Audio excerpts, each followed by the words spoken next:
This is the 3100 block of Weymouth Street in North Philadelphia. It's a massive drug trafficking conspiracy spanning nearly a decade. What federal investigators called ground zero for a long-running drug operation in plain sight. Involving tremendous volumes of fentanyl and narcotics. Those people you see lining up, allegedly customers for fentanyl, heroin, cocaine, and more. Estoy jodiendo a las más duras con un vasito de púrpura, vestido con ropa oscura, salgo y los mando pa'l gula, gracias a la... Sold openly around the clock for years, until now. We have permanently removed a drug trafficking organization out of the streets of Philadelphia, and they're going to stop pouring guns and chemicals and drugs into our community.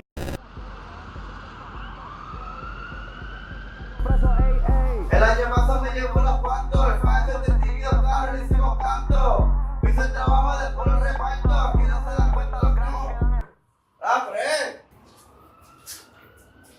Hágale cajón, está jodiendo allá afuera. ¿Qué quiere, bro? 20. ¿Lo que hace, cabrón? Sí, jefe, dando la ropa en 17, dale, te toca. Dale, de serio, dale, si lo tuyo ahora. The feds say the operation revolved around one man, Jose Antonio Morales Nieves, aka Flaco. Prosecutors say he ran a drug network that stretched from Puerto Rico to the Kensington neighborhood of Philadelphia. Patroncito, patroncito, va muertito, te pato la cara con mi Draco y lo repito.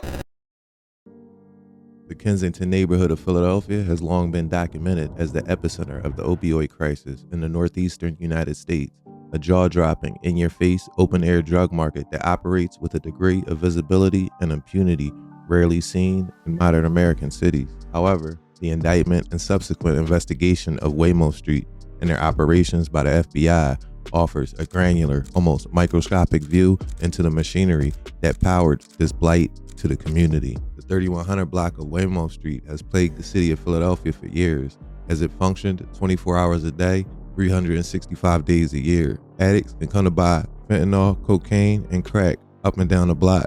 Weymouth St, funded in part by their connects in Puerto Rico, some of the most violent and notorious Rican gangs. The government alleges they used multiple occupied and abandoned houses and lots on the block, as well as trash cans, ground drains, cars, tires, porches, basically anywhere to store small to medium amounts of drugs in easily accessible places. In addition to the stashing of drugs in various locations along the 3100 block of Weymouth, they allegedly used several off-the-block locations to package and store drugs that they delivered to the block through re-ups. Up until August 2025, when the FBI searched both locations, Weymouth used a house on Tackawanna Street as a bag house for fentanyl, and it used a garage on Rover Street as a stash house for crack. Weymouth also used a particular lot on Weymouth St as a meeting place, stash location, and location to cook crack. They called it the bunker. It consists of a drywall structure with a physically connected tent structure with a door in between that can be opened or closed. Over the course of the FBI and Philadelphia Police Department's investigation in the case, about 4 keys of fentanyl, 727 grams of crack, and around 4 keys of powder cocaine were seized, either from controlled buys, arrest on the block, or the execution of search warrants. The government says that those relatively small amounts do not come close to representing the enormous quantity sold by Weymouth over the 9-year conspiracy that was charged. A conservative estimate, as the evidence underlying the case will show, is that Weymouth, for the 9-year period that was charged, trafficked roughly 10 to 18 keys of fentanyl and 16 to 30 keys of crack to buyers in the Kensington area. Weymouth represents what the government called a state of exception, where standard laws were suspended by force and commerce. For nearly a decade, from 2016 to late 2025, Weymouth St operated and maintained its dominance not through just drug sales, but through the establishment of a parallel type governing structure involving payroll, shift work, infrastructure like management, and, of course, violence. The investigation culminated in a 41-count federal indictment, which will reveal a well-organized operation that was able to absorb repeated law enforcement shocks, including raids, arrests, and seizures, only to recalibrate and expand their operations. This video serves as a foundational dossier organizing thousands of pages of court documents, wiretap transcripts, and surveillance logs into a cohesive narrative.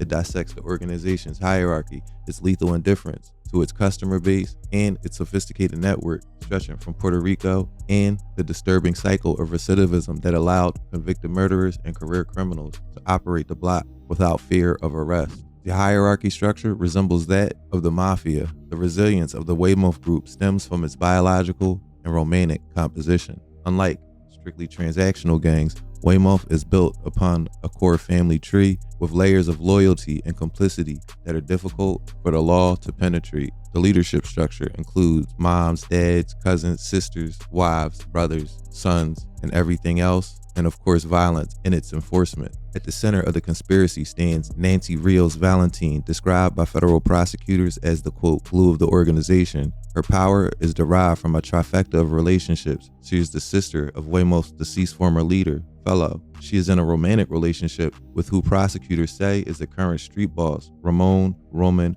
Montanez, and the sister of the chief enforcer, Angel Rios Valentine. Nancy's role defies the traditional girlfriend archetype often seen in blockbuster narco-trafficking movies. The evidence places her in an executive capacity. Nancy didn't merely pass messages, she actively managed the shift schedule. Evidence includes handwritten ledgers and text messages where she assigns specific caseworkers to time slots on the block like 7 to 3, 3 to 12, 12 to 7, etc. This schedule had an almost corporate-like rigidity, ensuring 24-hour coverage of the block. She was responsible for the collection of the drug money. Seizures at her residence on Weymouth Street, which the FBI calls the headquarters, yielded hundreds of thousands of dollars in cash. $55,000 was seized in 2018, $124,000 in cash in 2022, and just recently in 2025, another $24,000 was seized from the property. Surveillance and wiretaps captured Nancy Rios Valentine directing the resupply of the corner runners. In one intercepted call, she coordinates the delivery of quote white rice, which is cocaine packets, making sure that the inventory levels match the customer demand. Her authority even extended to discipline. On March 17, 2025, she was photographed publicly chastising a low-level street dealer, Lewis Williams, a money discrepancy. Immediately following her cursing him out, enforcers physically assaulted him, demonstrating that her word was backed by immediate violence. Viejo served as the daily operations manager and the romantic partner of Nancy Rios Valentine. Living with her on 3100 Weymouth Street, he turned their shared home into a fortified command center. Viejo's leadership style was characterized by pragmatism regarding the deadliness of fentanyl. He was the primary liaison with the guys that would cook up and the suppliers. His role involved personally testing and approving batches of fentanyl. He coordinated with upstream suppliers to ensure the continuous flow of food or heroin and hard or crack cocaine. Unlike many leaders who insulate themselves, Viejo remained hands-on, personally conducting sales of up to 50 to 100 bundles on the street to high-value customers and participating in controlled buys with FBI informants. The ultimate authority of the Weymouth operation was Jose Antonio Morales Nueves, or Flaco, who operated with a level of insulation provided by distance. While he maintained ownership of the block in Kensington, he frequently resided in Lequillo, Puerto Rico. His extradition from Puerto Rico in October 2025 marked the culmination of the federal investigation. Flaco functioned as the financial backstop and the quote bank for the organization. Despite reporting zero legitimate income, he frequently posted significant bail amounts for block runners and dealers, ensuring their silence and return to the workforce. Records show that his mom, Elizabeth Valentine Colon, would act as surety for the bail of up to $25,000 for Weymouth members. Angel Rios Valentine, brother to Nancy and a dead former leader, Fellow, represents Weymouth's capacity for violence. A career criminal with a federal firearms conviction, from 2020, he returned to the organization immediately upon his release from prison. His role was the protection of the enterprise's assets and territory, basically the muscle. He stockpiled an arsenal of war-grade weaponry. Upon his arrest in October 2025, while he was on federal supervised release, agents recovered a Glock 40 caliber pistol, an Anderson MFG assault rifle, a CD Defense semi-automatic assault pistol, an Aero Precision M4E1 assault rifle from his residence. Weymouth operated with a sophistication that mirrors legitimate business firms. They utilized a hub and spoke distribution model, keeping bulk inventory in off-site locations or stash houses and moving just-in-time inventory to the retail location on Weymouth Street to make sure things were always running, including during police raids. The organization had multiple properties to spread the risk out. Effectively, 3100 block of Weymouth Street acted as the retail floor, an open-air drug market open 24/7. Another house on the block was the, quote, headquarters. This is where Nancy Rios and Roman Montanez lived. Right next door to that was the bunker. This is where Weymouth leadership would cook and prepare crack, a specially constructed drywall/tent structure used for meetings, cooking crack, and avoiding surveillance. Right down the street was what they called an overflow stash house. This was used to store guns and bulk amounts of drugs. The house on Talcahuano Street was the fentanyl stash house, as I said earlier, ran by Sandino Hidalgo Genayo, or Domi. The garage on Rohrer Street acted as the crack stash house. This is where Joey, or Joel, would operate from. Talcahuano Street, managed by Dome, was described by the FBI as the engine of Weymouth. Here, bulk fentanyl was cut and packaged for sale. The investigation showed a disturbing lack of care for the potency of the product. On July 26, 2025, federal wiretap captured a conversation between Viejo and Dome that they say encapsulates Weymouth's philosophy. Viejo says, "If you can make it just a little bit stronger, that'll be good." Dome responds, "Bro, if I make it any stronger, it'll kill him." Viejo then says, "Okay, then leave it like that. Check to see if you can make it burn later." The FBI says this exchange confirms that the leadership was consciously aware that their product was deadly. Viejo's concern was not for potential overdoses, but rather the aesthetic quality of the drug when they talk about it, quote, burning lighter to appeal to user preferences. The raid on this spot yielded over 2 keys of fentanyl and thousands of stamped bags ready for sale. Weymouth Street utilized branding to differentiate their product in the competitive Kensington market. They used ink stamps on their wax paper baggies, creating recognizable product lines. Identified stamps included Rifle or Ric Flair, Santa Muerta, Ocho Blanco, Debo, Little Devil, and Junkie Love. Weymouth understood the cycles of addiction and government assistance. Evidence shows that on the last day of the month, immediately before welfare benefit checks were issued, Weymouth would flood the 3100 block with free samples of new fentanyl. The FBI alleged that this predatory marketing tactic was designed to increase user dependence on their specific brand, right as customers got their check. Surveillance images from October 31st, 2025 show crowds swarming the block for these free handouts. The FBI says Weymouth's, quote, labor management was formalized.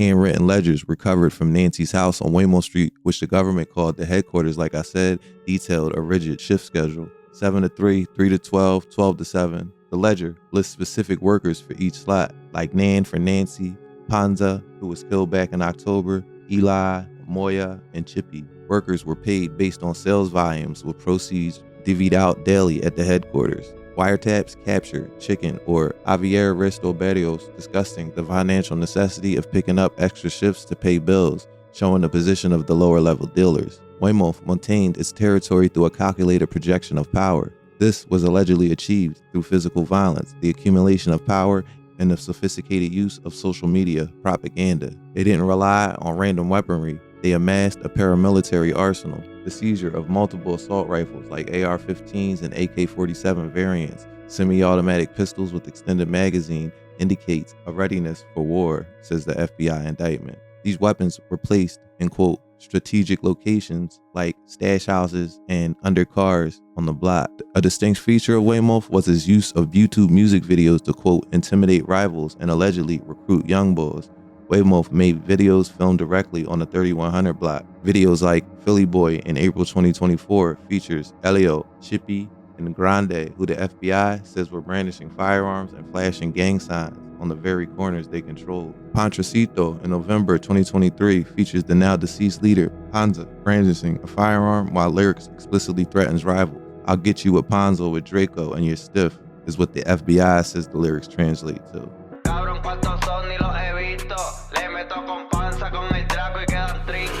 The video 23, which came out in May of 2024, features Grande holding stacks of what the FBI says are drug proceeds on the block.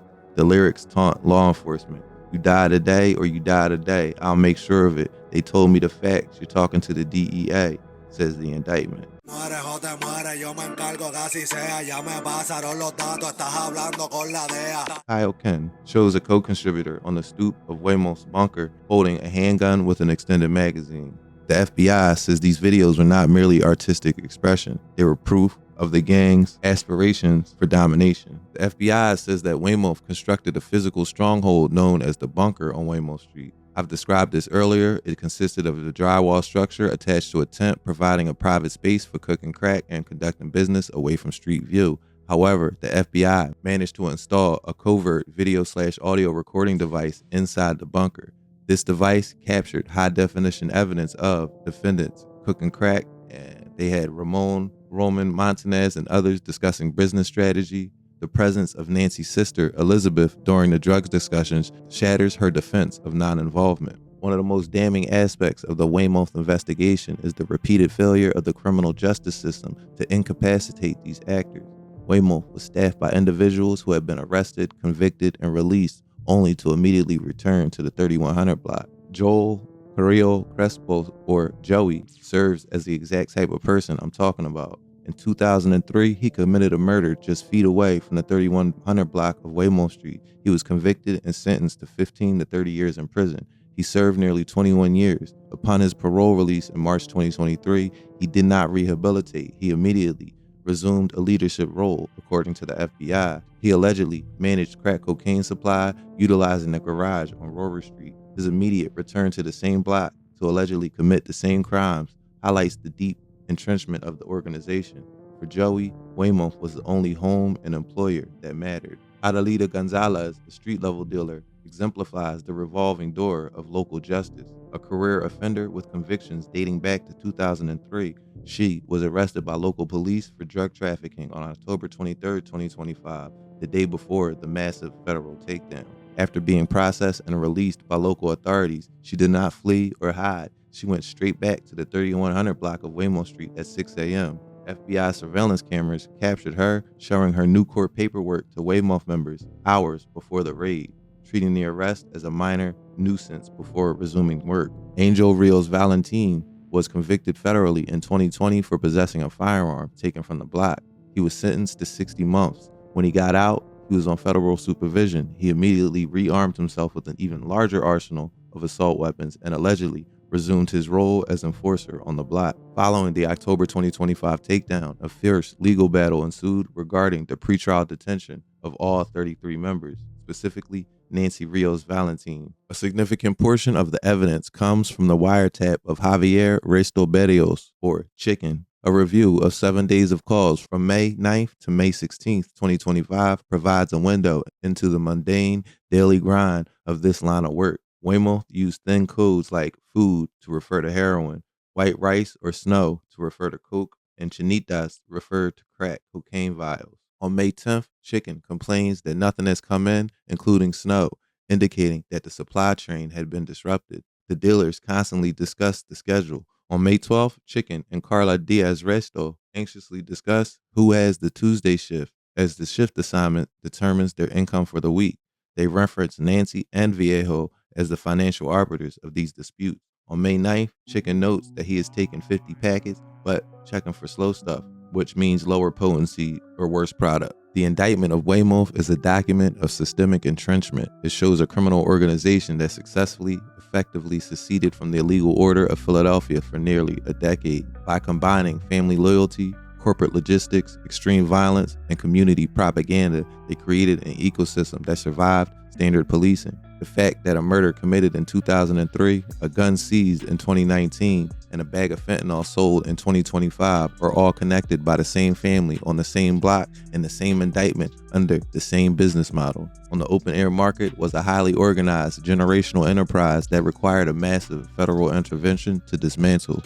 Whether this latest takedown breaks the quote family tree or merely prunes it for the next generation remains the open question for Kensington. Viejo was arrested following the execution of search warrants in August 2025. Fentanyl, crack cocaine, and over $24,000 in cash and business ledgers were recovered. Beyond the drug trafficking indictment, he is charged with a conspiracy related to an animal fighting ring involving roosters. Agent found a key at his home that opened a neighboring property, where a Glock 27 pistol was recovered. In addition to drug conspiracy charges, the indictment against the 33 defendants shows violent and diverse nature of the enterprise, with charges including the conspiracy to sponsor an animal fighting venture, and also seized were dozens of guns, confirming the group's control over the block and neighborhood. While the removal of the leadership triad and low-level dealers is a significant victory for law enforcement, the long-term challenge remains the balloon effect. The underlying demand for drugs in Philly and Kensington has not been addressed, meaning the thousands of customers who patronize the Weymouth Street will likely migrate to adjacent blocks, potentially leading to increased violence as rival groups contest the newly vacant and highly lucrative real estate.